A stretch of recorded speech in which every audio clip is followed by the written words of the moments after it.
জ্ঞান এবং অহংকার, এই দুইয়ের মধ্যে সম্পর্ক কোথায়? সম্পর্ক ঠিক সেরকম যেরকম হাত এবং কাকনের, যেমন চোখ এবং দৃষ্টির সম্পর্ক। এবার আপনি বলবেন, আমি কি বলছি? জ্ঞান এবং অহংকারের এমন সম্পর্ক কি করে হতে পারে? দেখুন, যে ব্যক্তি জ্ঞানী, যার কাছে জ্ঞান রয়েছে এবং তিনি জানেন যে তার কাছে জ্ঞান রয়েছে, তার মধ্যে নিজে থেকেই অহংবোধ জাগ্রত হয়। খুব কম সংখ্যক এমন জ্ঞানী ব্যক্তি আছেন যারা নিজেদের অহংকারের বিষয়ে আঁচ করতে পারেন। প্রকৃত জ্ঞানী হলেন তিনি, যিনি নিজের জ্ঞানের সদ্ব্যবহার করে অহংকারকে দূর করেন। উচিত সময়ে বুঝে যান, নিজের অন্তর যাচাই করে এই বিষয়টা দেখেন যে তার অন্তরে অহংবোধ জাগ্রত হচ্ছে এবং নিজেকে সেখানেই থামিয়ে দেন, যাতে অহংকারের পথে তিনি অগ্রসর না হয়ে যান। এই অহংকার কখন উচিত, কখন অনুচিত, কখন প্রয়োগ করা উচিত, উচিত নয়, কখন বাধা দেওয়া উচিত, এটা শেখা অত্যন্ত প্রয়োজনীয়। আর যদি এটা আপনি শিখতে পারেন, তাহলে আপনি একজন জ্ঞানীও হয়ে উঠবেন এবং সুখীও থাকবেন। তাই মনে রাখবেন, এই জ্ঞান নিয়ে কখনোই অহংকার করবেন না, বরং সবসময় নিজের অহংবোধের বিষয়ে প্রকৃত ধারণা রাখবেন। আসুন আমার সাথে ভালোবেসে বলুন, রাধা রাধা। আমাদের জীবনে 7 ধরনের সুখ আছে, আর সেগুলো লাভ করার জন্য আমরা অত্যন্ত প্রচেষ্টা করি। কিন্তু কোনো প্রচেষ্টা করার পূর্বে তা কিভাবে করব সেটা বোঝা খুব প্রয়োজন, আর সেখানেই আমরা ভুল করে থাকি। যে কাজটা আমাদের পরে করা উচিত, সেটাই আমরা আগে করে বসি। আপনাকে স্পষ্ট করে বোঝাই, প্রত্যেক সুখের সাথে 2টি ক্রিয়া জড়িত থাকে। এবার যখন আমরা ধনের কথা বলি, তখনও 2টি ক্রিয়া জুড়ে থাকে। প্রথম ক্রিয়া হলো ধন অর্জন করা, দ্বিতীয় ক্রিয়া হলো ধনের ব্যবহার করা। আর জীবনে ধনের ব্যবহার করার পূর্বে ধন কিভাবে অর্জন করতে হয় তা শেখা অত্যন্ত প্রয়োজনীয়। আমরা মন্দিরে যাই, ভগবানের আরাধনা করি, তার জন্য পুজো করি, ওনাকে প্রসন্ন করতে চাই, কিন্তু তার আগে এই সংসারের সামনে নিজের বক্তব্য রাখতে চান, তাহলে কথা বলার পূর্বে কথা শুনতে শিখুন। তবেই আপনি একজন শ্রেষ্ঠ বক্তা হয়ে উঠতে পারবেন। জীবনে সম্পর্ক স্থাপন করার আগে সম্পর্ক বজায় রাখতে শিখুন, তবেই আপনি একজন প্রকৃত সাথী হয়ে উঠবেন। জীবনে পরাজয় মানার পূর্বে বিজয়ী হওয়ার চেষ্টা কিভাবে করতে হয় সেটা শিখুন, তবেই আপনি একজন নিপুণ ব্যক্তি হয়ে উঠবেন। অন্তিম এবং সবথেকে গুরুত্বপূর্ণ কথা, জীবনে ভালোবাসা লাভ করার পূর্বে ভালোবাসা প্রদান করতে শিখুন, তবেই আপনি একজন প্রকৃত প্রেমী হয়ে উঠবেন। আসুন আমার সাথে ভালোবেসে বলুন, রাধা রাধা। এই সংসারের সবথেকে বড় যুদ্ধ কোনটা? দেবসুরের যুদ্ধ, যা অনেক বছর ধরে চলেছিল, নাকি রাম রাবণের যুদ্ধ, নাকি মহাভারত? না, সংসারের সবথেকে বড় যুদ্ধ হলো সেইটা যা নিজের সাথে লড়া হয়, নিজের মনের সাথে লড়া হয়, নিজের অন্তরের সাথে লড়া হয়। এটাই সবথেকে বড় যুদ্ধ। এবার নিজেই দেখুন আপনার সবথেকে বড় শত্রুকে। আপনার স্বার্থ, আপনার কামনাগুলি, আপনার অহংকারগুলি, যা আপনাকেই নষ্ট করে দেয়। যদি এদের ওপর আপনি বিজয় লাভ করতে পারেন, তাহলে ধরে নিন এই সংসারে সবার ওপরে আপনি বিজয় লাভ করতে পারবেন। এই সংসারে কেউ আপনাকে পরাজিত করতে পারবে না, কিন্তু তার জন্য প্রয়োজন অনুভূতির। অনুভূতি ভালোবাসার, অনুভূতি অনুপ্রেরণার। যে ব্যক্তি ভালোবাসতে পারেন এবং প্রেরণা দিতে পারেন, তিনি চিরকাল জয়লাভ করতে পারেন। নিজের কাছে ভালোবাসার এক অস্ত্র রাখুন আর প্রেরণার এক ঢাল। জীবনে কেউ আপনাকে পরাজিত করতে পারবে না। আসুন আর আমার সাথে ভালোবেসে বলুন, রাধা রাধা। সৌন্দর্য। মানুষ নিজের সৌন্দর্যের বিষয়ে কতটা ভাবে, চায় যে সে সব থেকে বেশি রূপবান হবে, সব থেকে বেশি সুন্দর হবে। কিন্তু সৌন্দর্যের পরিভাষা কি তা কি সে জানে? কোনো মাকে জিজ্ঞেস করুন, ওনার জন্য সৌন্দর্যের পরিভাষা ওনার সন্তান। কোনো ভক্তকে জিজ্ঞেস করুন, ওনার জন্য সৌন্দর্যের পরিভাষা ওনার ভগবান। শ্রীরামকে জিজ্ঞেস করুন, ওনার জন্য সৌন্দর্যের পরিভাষা হলো হনুমান। ভাঙা হানু, ফুলে যাওয়া মুখ, দেখতে গেলে উনি বানর, লম্বা লেজ, এত নিরীহ যে ওনাকে অমূল্য মালা দিলে সেটা ছিঁড়ে তার ভেতরে শ্রীরামকে খুঁজছিলেন। কিন্তু ওনার ভাবনা কত সুন্দর। উনি এটা বিশ্বাস করেন যে সংসারের যতই মূল্যবান জিনিস দিয়ে এই মালা তৈরি করা হোক না কেন, যদি এর মধ্যে শ্রীরাম না থাকেন তাহলে এর মধ্যে কোনো অর্থ নেই। সৌন্দর্য রূপে নয়, ভাবনায় নিহিত থাকে। যদি আপনি সৌন্দর্য প্রাপ্ত করতে চান তাহলে তা কর্মে নিয়ে আসুন, ভাবনায় এবং বিচারে নিয়ে আসুন। এই সৌন্দর্য আপনার সাথেই থাকবে।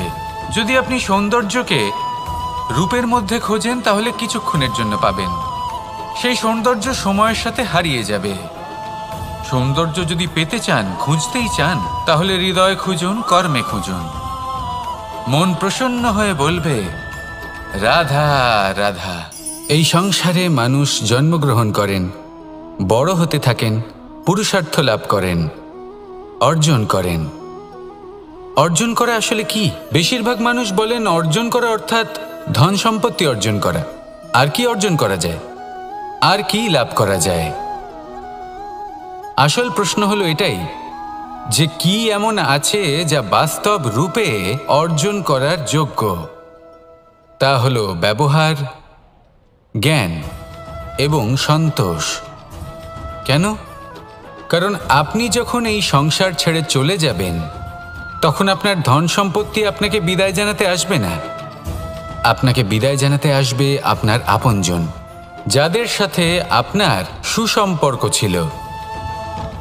সমগ্র সংসারে সহস্র মানুষ ধন অর্জন করে থাকেন। শ্রেষ্ঠ মানুষ হলেন তিনি যিনি ব্যবহার, জ্ঞান এবং সন্তোষ অর্জন করে থাকেন, একে সকলের মধ্যে বিতরণ করেন। তাই এটাই করুন আর আমার সাথে ভালোবেসে বলুন রাধা রাধা। সেই কখন থেকে এই পুস্তকটিকে দেখছি, কিন্তু এর থেকে আমি কোনো জ্ঞান লাভ করতেই পারছি না। এবার আপনি বলবেন যে আজ কেমন বিচিত্র কথা বলছি আমি। যদি এই পুস্তক থেকে আমাকে জ্ঞান লাভ করতে হয় তাহলে শুধুই তাকিয়ে থাকলে হবে না। আমাকে এই পুস্তককে খুলতে হবে, পড়তে হবে, তাকে বুঝতে হবে, তবেই তো জ্ঞান প্রাপ্তি হবে। বড়ই সহজ একটা ব্যাপার, কিন্তু একে যাপন করা অত্যন্ত কঠিন, তাই না? আপনি নিজেকেই দেখে নিন। আপনার কাছে অনেক জ্ঞান রয়েছে। সহজ থেকে সহজতর জ্ঞানের কথা যদি বলি, আপনি এটুকু তো জানেন যে সত্যি কথা বলা ভালো কাজ, দান করা হলো পুণ্যের কাজ। আপনি জানেন যে পরিশ্রম করলে সাফল্য আসবে। এই জ্ঞান তো আমাদের কাছে রয়েছে, এমন অনেক জ্ঞান আমাদের কাছে রয়েছে, কিন্তু আলস্যের কারণে, অবহেলা করে আমরা শুধু এই জ্ঞান প্রয়োগ করতে পারি না, এই জ্ঞান যাপন করতে পারি না, একে আচরণে প্রয়োগ করতে পারি না, সেই জন্য দুঃখী হয়ে যাই। তাই আপনার কাছে যা যা জ্ঞান আছে, যা যা জ্ঞান আপনি লাভ করেছেন, সেই জ্ঞান যাপন করা শুরু করুন, জীবনে প্রয়োগ করতে শুরু করুন। এই মন প্রত্যেকটি মুহূর্তে প্রসন্ন থাকবে, আর লক্ষ্যপ্রাপ্ত করে এই মন বলবে রাধা রাধা। একটা জলের ফোঁটাকে ফোঁটা নামে সম্বোধন করা হয়। অনেক ফোঁটা একত্রিত হলে সাগরের রূপ ধারণ করে। শুধু একটা পাতাকে পাতা বলা হয়, অন্য অনেক পাতার সাথে একত্রিত হলে তা গ্রন্থের রূপ ধারণ করে। একটা মাত্র সুতো অন্য সুতোর সাথে মিলিত হলে বস্ত্রের রূপ ধারণ করে। অনেক সংখ্যক ইট একত্রিত হলে মহলের রূপ ধারণ করে। সৈন্যরা একত্রিত হলে সৈন্যদল তৈরি হতে পারে। এটা হলো শক্তি সংগঠনের, এটাই হলো শক্তি একতার। তা সে বনস্পতি হোক বা কোনো ব্যক্তিই হোক, কোনো মনোভাবই হোক, যদি একা থাকে তাহলে দুর্বল হয়ে পড়বে। যদি সংগঠিত থাকে তাহলে শক্তিও বাড়বে আর আপনাকে সামনে এগিয়েও নিয়ে যাবে। তাই এই একতায় বিশ্বাস রাখুন আর আমার সাথে ভালোবেসে বলুন রাধা রাধা। এমন কিছু রয়েছে মানুষের মনে তাদের জীবনে এমন এক আবেগ যা সর্বজন বিদিত, যা সবাই জানেন যে উপস্থিত আছে, সেটাকে আমরা সমস্যা বলে থাকি। এমনিতে আমরা সকলেই জানি যে এমন কোনো গৃহ নেই যেখানে মৃত্যুর ছায়া পড়েনি, এমন কোনো বৃক্ষ নেই যার দ্বারা ওষুধ তৈরি সম্ভব নয়, এমন কোনো অন্ন নেই যা সময়ের সাথে বিষ বা অমৃতে পরিণত হতে পারে। এবার এই সমস্যাগুলি কোনো ব্যক্তির জন্য সমস্যা হতে পারে, কিন্তু নিজে থেকে এরা কোনো সমস্যাই নয়। এরা আসে আমাদের সাহায্য করতে, আমাদের কিছু শেখাতে। আপনি নিজেই দেখুন, পর্বতের শিখর থেকে কোনো এক পাখি পড়ে গিয়ে নিজের প্রাণ ত্যাগ করলো। সেটা কখন সম্ভব? যখন সেই পাখি ওড়ার চেষ্টাই করে না। তখন যখন কোনো ব্যক্তি জলে পড়ে যান এবং ডুবে গিয়ে নিজের প্রাণ হারান, এর সম্ভাবনা কখন বেশি থাকে? যখন সেই ব্যক্তি সাঁতার কাটার চেষ্টাই করেন না।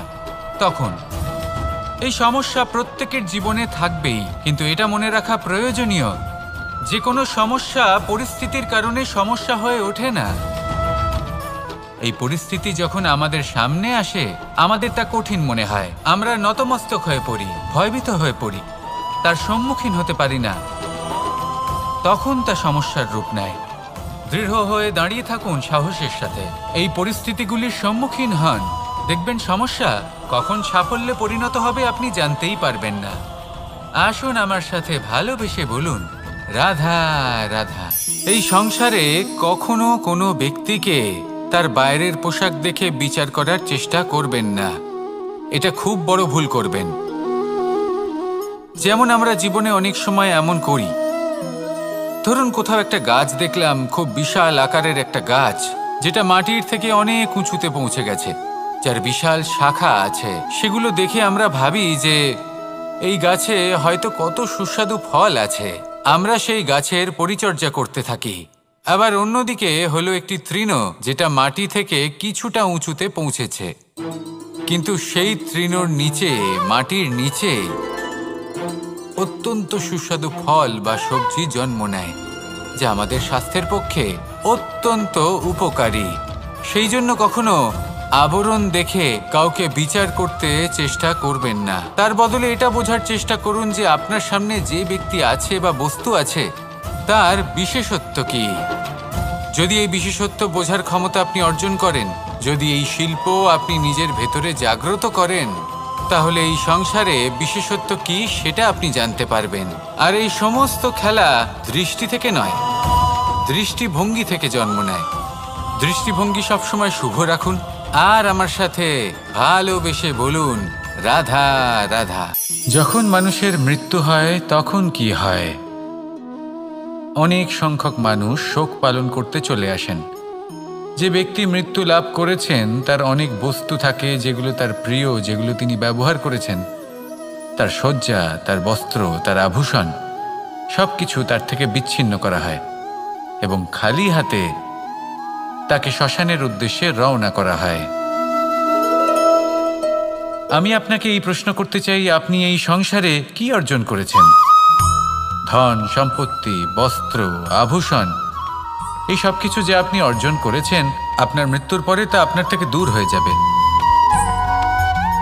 এর উত্তর হলো একটাই, আপনার কর্ম। শুধু সেটাই আছে যা একান্ত আপনার, আর শুধু সেটাই এই সংসার থেকে চলে যাওয়ার পরেও সংসারেই জীবিত থাকবে।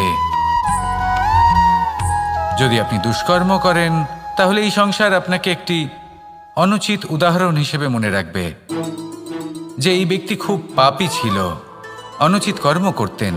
যে পথে তিনি চলেছেন সেই পথে কারোর চলা উচিত নয়। সেখানেই যদি আপনি সৎকর্ম করেন, তাহলে সংসার চিরকাল এটাই বলবে যে খুব ভালো মানুষ ছিলেন, সবাইকে ভালোবাসতেন, সবাইকে সাহায্য করতেন, আমার খুব প্রিয় মানুষ ছিলেন। এটাই হলো শ্রেষ্ঠ কর্ম। সেই জন্য জীবনে শুধুমাত্র ধন, সম্পত্তি, আভূষণ এই সব অর্জন করতে গিয়ে নিজের মনোনিবেশ করবেন না। শ্রেষ্ঠ কর্ম করুন। সংসার থেকে চলে যাওয়ার পরেও এই কর্মই এই সংসারে আপনাকে জীবিত রাখবে। আসুন আমার সাথে ভালোবেসে বলুন, রাধা রাধা। আমরা সবাই সূর্যকে সম্মান করি, ওনাকে শ্রদ্ধা করি, ওনাকে পুজো করি। এই সূর্য আমাদের শক্তি প্রদান করেন, প্রকাশ প্রদান করেন। কখনো কখনো উষ্ণতা এতটাই বাড়িয়ে তোলেন, এতটাই তপ্ত করে তোলেন, আমাদের একথা মনে হয় যে আমাদের এই শরীর জ্বলে যাচ্ছে। তখনও আমরা বিরোধিতা করি না, তাকে কটু কথা শোনাই না, আমরা সসম্মানে তা গ্রহণ করি। কেন কেন করি? কারণ আমরা জানি যে সন্ধেবেলা যখন সূর্যাস্ত হবে তখন শুধুমাত্র অন্ধকার বাকি থাকবে। ঠিক কিছুটা এরকমই হয় আমাদের মাতা পিতাও, যিনি আমাদের জন্ম দেন, আমাদের ভরণ পোষণ করেন, আমাদের বড় করেন, আমাদের প্রেম প্রদান করেন। কখনো কখনো তাদের মুখ থেকে কটু কথা নিঃসৃত হয়, আমাদের দুঃখ হয়, কিন্তু তখন আমাদের এটা বোঝা উচিত এগুলি নিঃসৃত হচ্ছে আমাদেরই মঙ্গলের জন্য।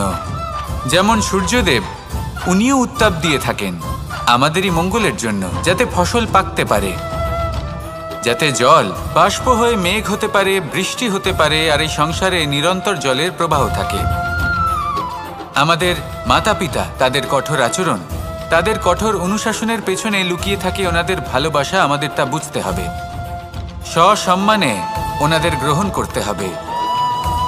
কারণ ঠিক সূর্যাস্তের পরে যেমন চতুর্দিক অন্ধকারচ্ছন্ন হয়ে যায়, তেমনি আমাদের জীবন থেকে যখন আমাদের মাতা পিতা চলে যায় তখন আমাদের জীবনেও শুধু এবং শুধুমাত্র অন্ধকারই ছেয়ে থাকে।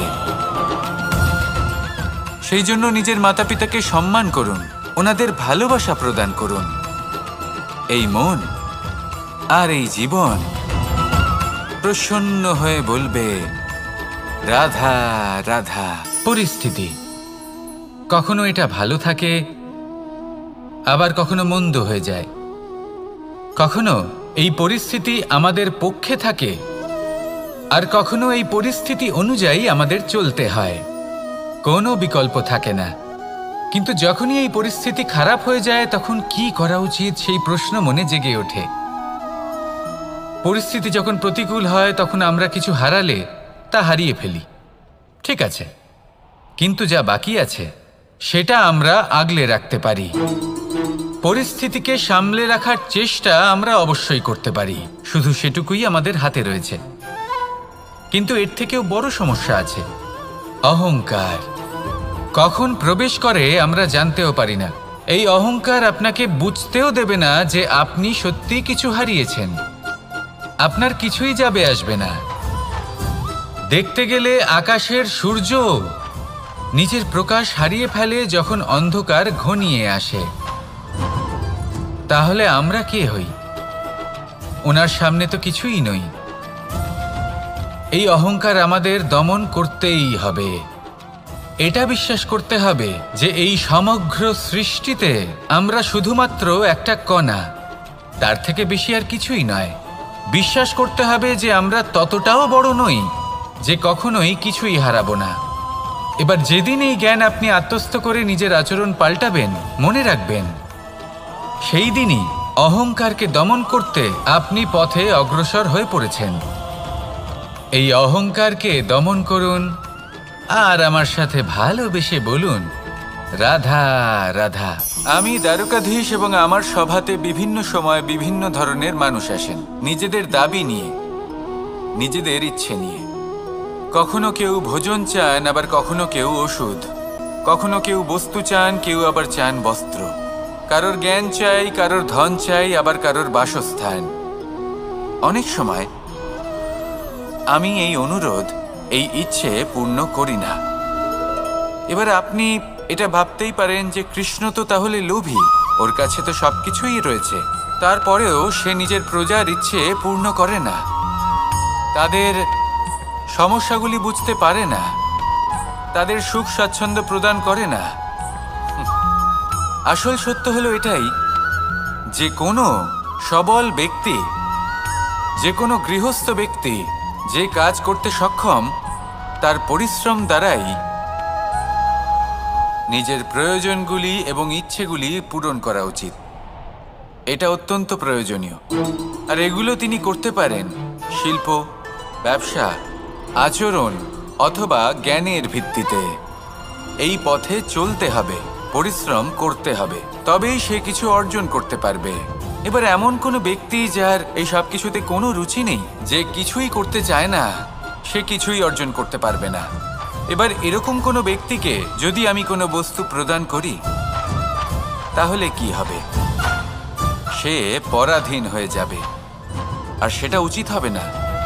যখনই দান করবেন তা ভাবনা চিন্তা করে এমনভাবে দান করবেন যাতে সামনের ব্যক্তি স্বাধীন হতে পারেন, পরাধীন নয়।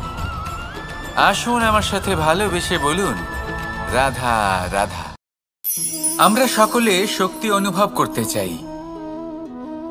এবার যদি আপনাকে জিজ্ঞেস করা হয় যে সবথেকে বেশি শক্তির অনুভব কোথা থেকে করা সম্ভব, তখন কেউ কেউ বলবেন পুষ্টিকর আহার গ্রহণ করলে, ব্যায়াম করলে, কেউ বলবেন ধন লাভ করলে, বন্ধুদের থেকে, পরিবারের থেকে, আদি ইত্যাদি। এইভাবে আপনি শক্তির অনুভব অবশ্যই করতে পারেন, কিন্তু সবথেকে বেশি শক্তির অনুভব যদি আপনি করতে চান, তাহলে তা পাবেন শুধু একতার দ্বারা, সংগঠনের দ্বারা। যদি আপনাকে উদাহরণ দিই, নিজের এই হাতটাকে দেখুন, 5টা আঙুল রয়েছে। কোনো একটা বস্তুকে নিজের একটা আঙুল দ্বারা তুলে ধরার চেষ্টা করে দেখুন, বড়ই কষ্ট হবে। তখন আপনি বুঝতে পারবেন, যখন এই 5টি আঙুল একত্রিত হয় তখন কোনো কাজ কতটা সহজ হতে পারে। এটাই হলো শক্তি, একতার। সবথেকে ভালো উদাহরণ যদি আপনাকে দিই, তাহলে বাঁশি। এই বাঁশি থেকে অত্যন্ত মধুর সুর নির্গত হয়, যা সবার মন প্রসন্ন করে দেয়। এই কথা সত্যি, কিন্তু এই বাঁশি আমি একটা বা দুটো আঙুল দিয়ে বাজাতে পারবো না। আমাকে প্রত্যেকটা আঙুল ব্যবহার করতেই হবে, তবেই এর থেকে মধুর সুর নির্গত হবে, যা সকলকে প্রসন্ন করবে। ঠিক কিনা? ঠিক এইভাবেই যদি আপনি চান যে আপনার জীবনরূপী বাঁশি থেকেও মধুর সুর নির্গত হোক বা সবার মনকে প্রসন্ন করে তুলুক, তাহলে আপনাকেও জীবনে একতা নিয়ে আসতেই হবে। আপনি একাও কর্ম করতে পারেন, পথ চলতেও পারেন, সামনেও এগোতে পারেন, সাফল্যও লাভ করতে পারেন। কিন্তু যখন সকলে একসাথে এগোবেন, সেই পথে চলবেন, সেই কর্মই করবেন, তখন লক্ষ্যে অবশ্যই পৌঁছবেন, সাফল্য অবশ্যই লাভ করবেন। কিন্তু সেই সাফল্য এবং তার আনন্দর সংমিশ্রণটাই একটু অন্যরকম হবে। তাই জীবনে ঐক্যবদ্ধ হন, একসাথে মিলে এগোতে থাকুন, আর আমার সাথে ভালোবেসে বলুন, রাধা রাধা। এই জীবন কিভাবে বদলানো সম্ভব? কিছু মানুষ বলেন যে নিরন্তর কাজ করলে, পুরুষার্থ পালন করলে এই জীবন বদলে ফেলা সম্ভব। আজ আমি আপনাকে বোঝাবো যে এক মুহূর্ত, সময় আর সিদ্ধান্ত কতটা গুরুত্বপূর্ণ হয়। এক মুহূর্তই যথেষ্ট। একটা মুহূর্ত এত শক্তিশালী হতে পারে যে তা আপনার সমগ্র জীবন পাল্টে দিতে পারে। এমন এক সময় ছিল শ্রীরামের কাছে, যখন ওনাকে সিদ্ধান্ত নিতে হয় যে উনি নিজের পিতার আদেশ পালন করতে বনবাসে যাবেন নাকি যাবেন না। উনি সেই আদেশ পালন করেছিলেন, তারপর সময় অনুসারে উপযুক্ত সিদ্ধান্ত নিলেন। আর আজ সকলের মনে বসবাস করেন শ্রীরাম। আর অন্যদিকে আছে রাবণ। ওনার কাছে একটা সময় ছিল, একটা সুযোগ ছিল নিজের প্রারব্ধকে শুভ করে তোলার। উনি ভুল করলেন আর মৃত্যু লাভ করলেন।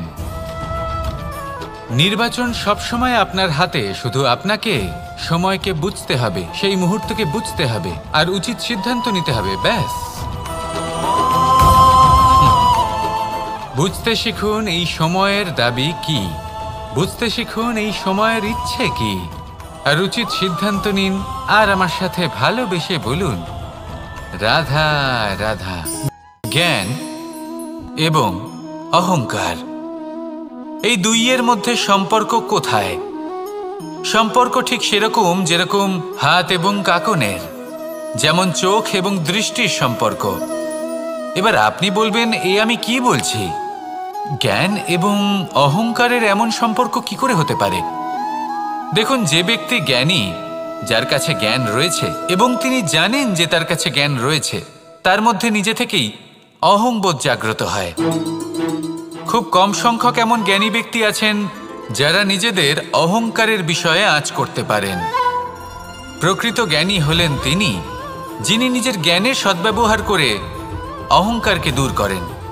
উচিত সময়ে বুঝে যান, নিজের অন্তর যাচাই করে এই বিষয়টা দেখেন যে তার অন্তরে অহংবোধ জাগ্রত হচ্ছে। এবং নিজেকে সেখানেই থামিয়ে দেন, যাতে অহংকারের পথে তিনি অগ্রসর না হয়ে যান। এই অহংকার কখন উচিত, কখন অনুচিত, কখন প্রয়োগ করা উচিত, উচিত নয়, কখন বাধা দেওয়া উচিত, এটা শেখা অত্যন্ত প্রয়োজনীয়। আর যদি এটা আপনি শিখতে পারেন, তাহলে আপনি একজন জ্ঞানীও হয়ে উঠবেন এবং সুখীও থাকবেন। তাই মনে রাখবেন, এই জ্ঞান নিয়ে কখনোই অহংকার করবেন না, বরং সবসময় নিজের অহংবোধের বিষয়ে প্রকৃত ধারণা রাখবেন। আসুন আমার সাথে ভালোবেসে বলুন, রাধা রাধা। আমাদের জীবনে 7 ধরনের সুখ আছে, আর সেগুলো লাভ করার জন্য আমরা অত্যন্ত প্রচেষ্টা করি। কিন্তু কোনো প্রচেষ্টা করার পূর্বে তা কিভাবে করব সেটা বোঝা খুব প্রয়োজন, আর সেখানেই আমরা ভুল করে থাকি। যে কাজটা আমাদের পরে করা উচিত সেটাই আমরা আগে করে বসি। আপনাকে স্পষ্ট করে বোঝাই, প্রত্যেক সুখের সাথে 2টি ক্রিয়া জড়িত থাকে। এবার যখন আমরা ধনের কথা বলি, তখনও 2টি ক্রিয়া জুড়ে থাকে। প্রথম ক্রিয়া হলো ধন অর্জন করা, দ্বিতীয় ক্রিয়া হলো ধনের ব্যবহার করা। আর জীবনে ধনের ব্যবহার করার পূর্বে ধন কিভাবে অর্জন করতে হয় তা শেখা অত্যন্ত প্রয়োজনীয়। আমরা মন্দিরে যাই, ভগবানের আরাধনা করি, তার জন্য পুজো করি, ওনাকে প্রসন্ন করতে চাই, কিন্তু তার আগে এই সংসারের সামনে নিজের বক্তব্য রাখতে চান, তাহলে কথা বলার পূর্বে কথা শুনতে শিখুন। তবেই আপনি একজন শ্রেষ্ঠ বক্তা হয়ে উঠতে পারবেন। জীবনে সম্পর্ক স্থাপন করার আগে সম্পর্ক বজায় রাখতে শিখুন। তবেই আপনি একজন প্রকৃত সাথী হয়ে উঠবেন।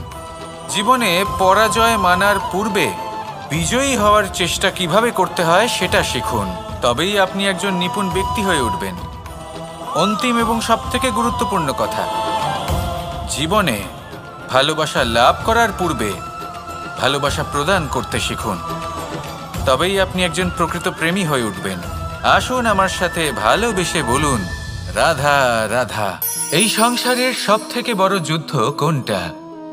দেব-অসুরের যুদ্ধ, যা অনেক বছর ধরে চলেছিল, নাকি রাম রাবণের যুদ্ধ, নাকি মহাভারত?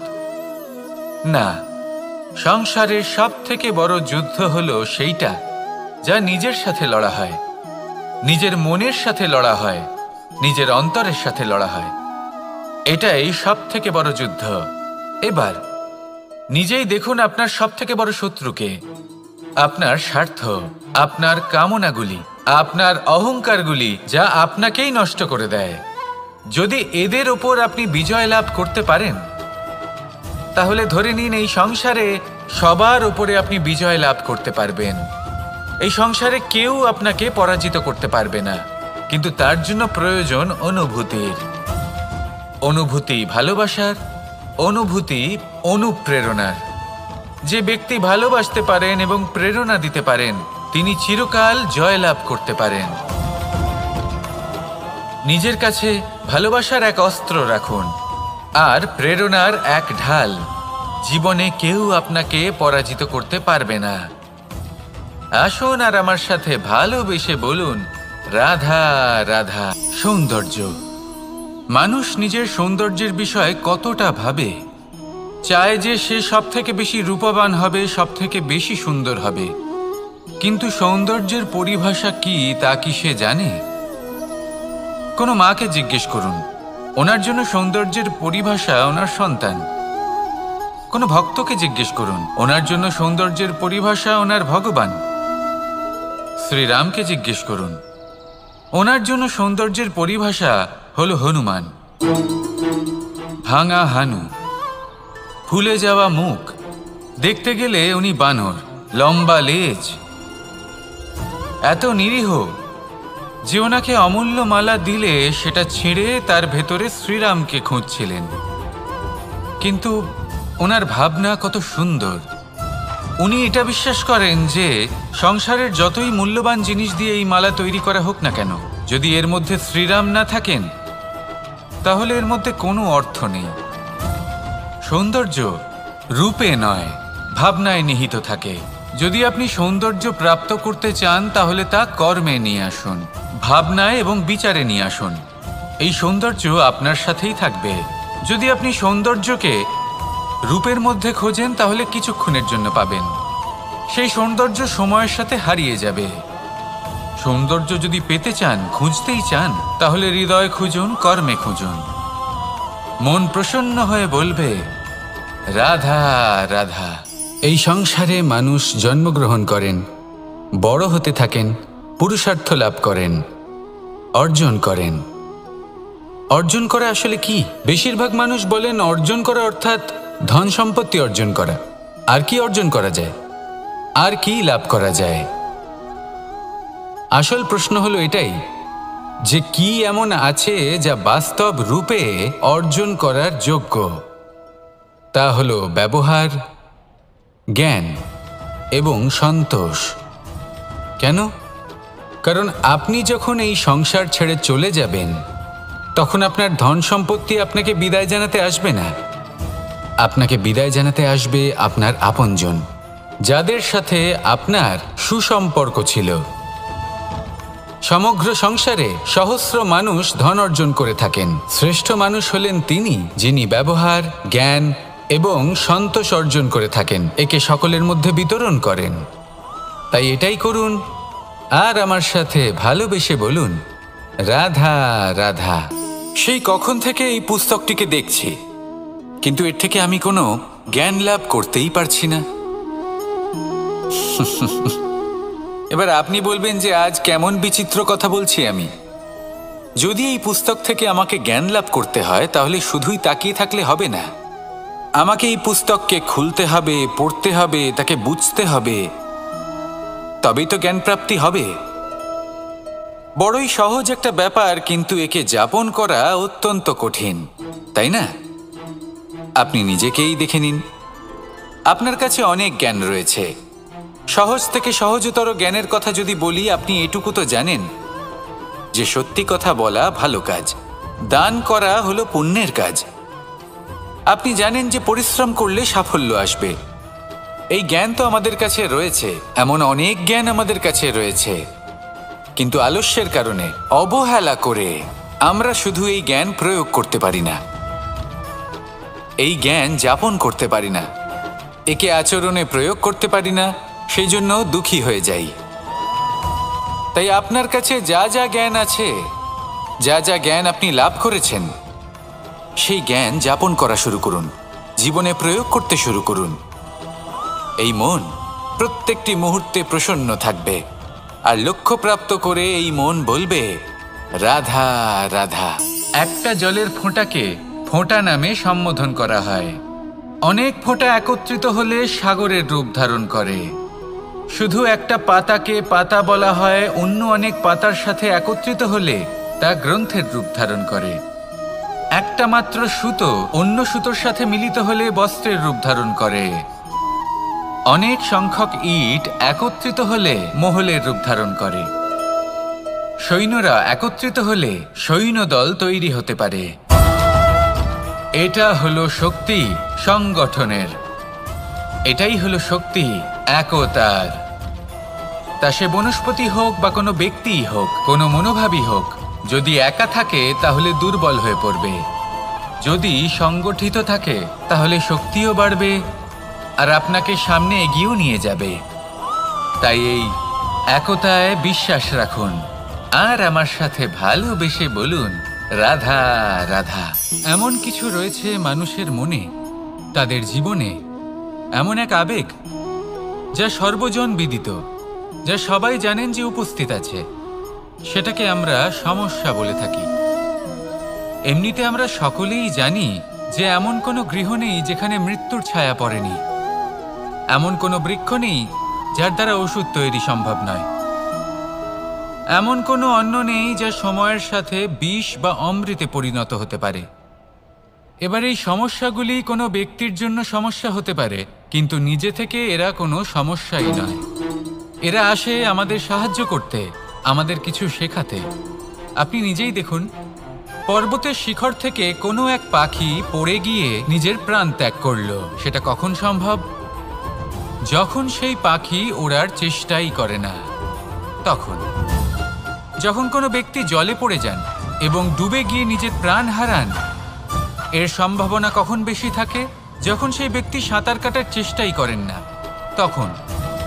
এই সমস্যা প্রত্যেকের জীবনে থাকবেই, কিন্তু এটা মনে রাখা প্রয়োজনীয় যে কোনো সমস্যা পরিস্থিতির কারণে সমস্যা হয়ে ওঠে না। এই পরিস্থিতি যখন আমাদের সামনে আসে, আমাদের তা কঠিন মনে হয়, আমরা নতমস্তক হয়ে পড়ি, ভয়ভীত হয়ে পড়ি, তার সম্মুখীন হতে পারি না। তখন তা সমস্যার রূপ নেয়। দৃঢ় হয়ে দাঁড়িয়ে থাকুন সাহসের সাথে, এই পরিস্থিতিগুলির সম্মুখীন হন, দেখবেন সমস্যা কখন সাফল্যে পরিণত হবে আপনি জানতেই পারবেন না। আসুন আমার সাথে ভালোবেসে বলুন, রাধা রাধা। এই সংসারে কখনো কোনো ব্যক্তিকে তার বাইরের পোশাক দেখে বিচার করার চেষ্টা করবেন না, এটা খুব বড় ভুল করবেন। যেমন আমরা জীবনে অনেক সময় এমন করি, ধরুন কোথাও একটা গাছ দেখলাম, খুব বিশাল আকারের একটা গাছ, যেটা মাটির থেকে অনেক উঁচুতে পৌঁছে গেছে, যার বিশাল শাখা আছে। সেগুলো দেখে আমরা ভাবি যে এই গাছে হয়তো কত সুস্বাদু ফল আছে, আমরা সেই গাছের পরিচর্যা করতে থাকি। আবার অন্যদিকে হলো একটি তৃণ, যেটা মাটি থেকে কিছুটা উঁচুতে পৌঁছেছে, কিন্তু সেই তৃণর নিচে, মাটির নিচে অত্যন্ত সুস্বাদু ফল বা সবজি জন্ম নেয়, যা আমাদের স্বাস্থ্যের পক্ষে অত্যন্ত উপকারী। সেই জন্য কখনো আবরণ দেখে কাউকে বিচার করতে চেষ্টা করবেন না, তার বদলে এটা বোঝার চেষ্টা করুন যে আপনার সামনে যে ব্যক্তি আছে বা বস্তু আছে তার বিশেষত্ব কি। যদি এই বিশেষত্ব বোঝার ক্ষমতা আপনি অর্জন করেন, যদি এই শিল্প আপনি নিজের ভেতরে জাগ্রত করেন, তাহলে এই সংসারে বিশেষত্ব কি সেটা আপনি জানতে পারবেন। আর এই সমস্ত খেলা দৃষ্টি থেকে নয়, দৃষ্টিভঙ্গি থেকে জন্ম নেয়। দৃষ্টিভঙ্গি সবসময় শুভ রাখুন, আর আমার সাথে ভালোবেসে বলুন, রাধা রাধা। যখন মানুষের মৃত্যু হয় তখন কি হয়? অনেক সংখ্যক মানুষ শোক পালন করতে চলে আসেন। যে ব্যক্তি মৃত্যু লাভ করেছেন তার অনেক বস্তু থাকে যেগুলো তার প্রিয়, যেগুলো তিনি ব্যবহার করেছেন, তার শয্যা, তার বস্ত্র, তার আভূষণ, সবকিছু তার থেকে বিচ্ছিন্ন করা হয় এবং খালি হাতে তাকে শ্মশানের উদ্দেশ্যে রওনা করা হয়। আমি আপনাকে এই প্রশ্ন করতে চাই, আপনি এই সংসারে কি অর্জন করেছেন? ধন সম্পত্তি, বস্ত্র, আভূষণ, এই সব কিছু যে আপনি অর্জন করেছেন, আপনার মৃত্যুর পরে তা আপনার থেকে দূর হয়ে যাবে। এর উত্তর হলো একটাই, আপনার কর্ম। শুধু সেটাই আছে যা একান্ত আপনার, আর শুধু সেটাই এই সংসার থেকে চলে যাওয়ার পরেও সংসারেই জীবিত থাকবে। যদি আপনি দুষ্কর্ম করেন, তাহলে এই সংসার আপনাকে একটি অনুচিত উদাহরণ হিসেবে মনে রাখবে যে এই ব্যক্তি খুব পাপী ছিল, অনুচিত কর্ম করতেন, যে পথে তিনি চলেছেন সেই পথে কারোর চলা উচিত নয়। সেখানেই যদি আপনি সৎকর্ম করেন, তাহলে সংসার চিরকাল এটাই বলবে যে খুব ভালো মানুষ ছিলেন, সবাইকে ভালোবাসতেন, সবাইকে সাহায্য করতেন, আমার খুব প্রিয় মানুষ ছিলেন। এটাই হলো শ্রেষ্ঠ কর্ম। সেই জন্য জীবনে শুধুমাত্র ধন সম্পত্তি, আভূষণ, এই সব অর্জন করতে গিয়ে নিজের মনোনিবেশ করবেন না। শ্রেষ্ঠ কর্ম করুন। সংসার থেকে চলে যাওয়ার পরেও এই কর্মই এই সংসারে আপনাকে জীবিত রাখবে। আসুন আমার সাথে ভালোবেসে বলুন, রাধা রাধা।